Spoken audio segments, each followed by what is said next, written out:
नमस्कार, मैं डॉक्टर हरीश भल्ला हूं। मैं वैसे तो डॉक्टर हूं, पर कहानियां सुनाता हूं। किस्सा गो कहते हैं मुझे, स्टोरी टेलर।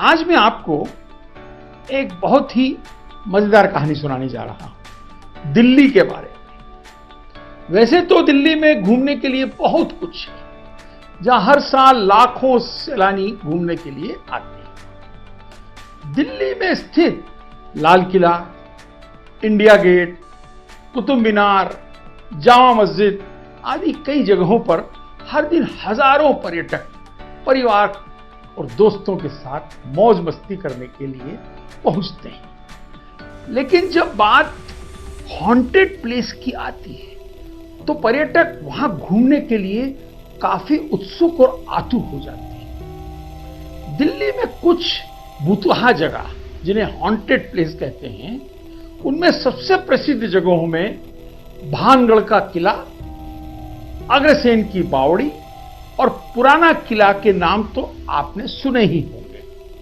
लेकिन क्या आपने दिल्ली में स्थित भूली भटियारी महल के बारे में सुना है? अगर नहीं तो आइए हम आपको दिल्ली के एक चर्चित भूली भटियारी के महल के बारे में कुछ रोचक बातें बताते हैं। इस महल का इतिहास बहुत ही रोचक है, जिसे लगभग 14वीं शताब्दी में निर्मित किया गया था।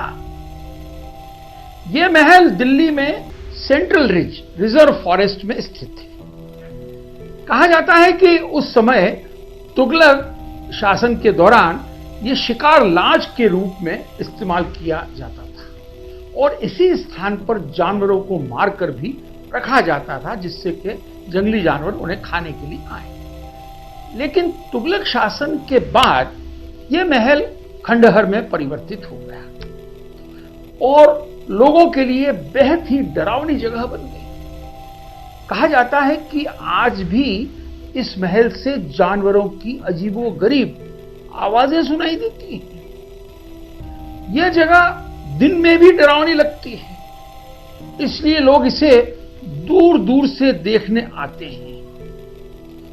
अब ये कैसे पड़ा इसका नाम भूली भटियारी?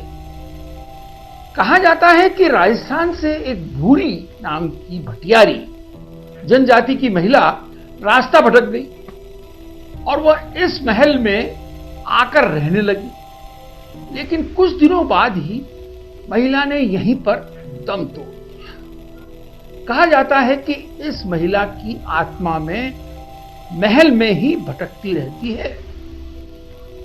शायद इसे इसीलिए भूली भटियारी का महल कहा जाने लगा। ऐसा माना जाता है कि कई लोगों ने उसे स्वयं भी महसूस किया है कि वहां जो भी जाता है वो रास्ता भूल जाता है और भटक जाता है, जिसमें मैं स्वयं और मेरा परिवार भी शामिल है।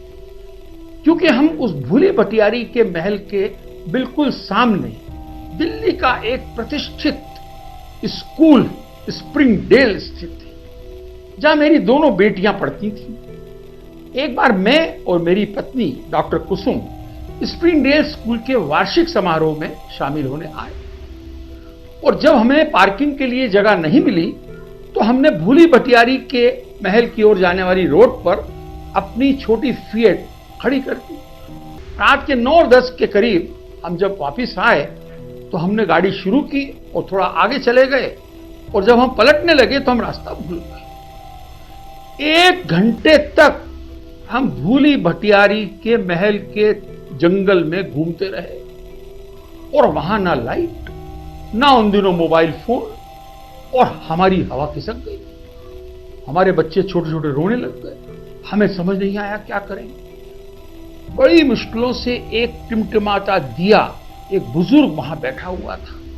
हम उसके पास गए और हाथ जोड़कर हमसे कहा, बाबा हम रास्ता भूल गए हैं, हमें आप किसी तरीके से यहां से निकलवा दीजिए। वो बाबा कौन था हमें जानते नहीं है, हमें बाहर तक छोड़ के गया और उसके बाद हमने कान पकड़े कि अब हम इस जगह पे कभी नहीं आएंगे।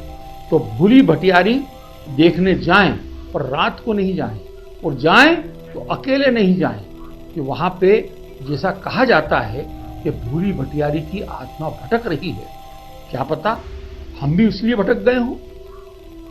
तो देखा आपने कितनी मजेदार कहानी है दिल्ली की भूली भटियारी, जो कि शंकर रोड के शुरुआत में और स्प्रिंग डेल्स के सामने स्थित है। कैसी लगी आपको कहानी? नमस्कार।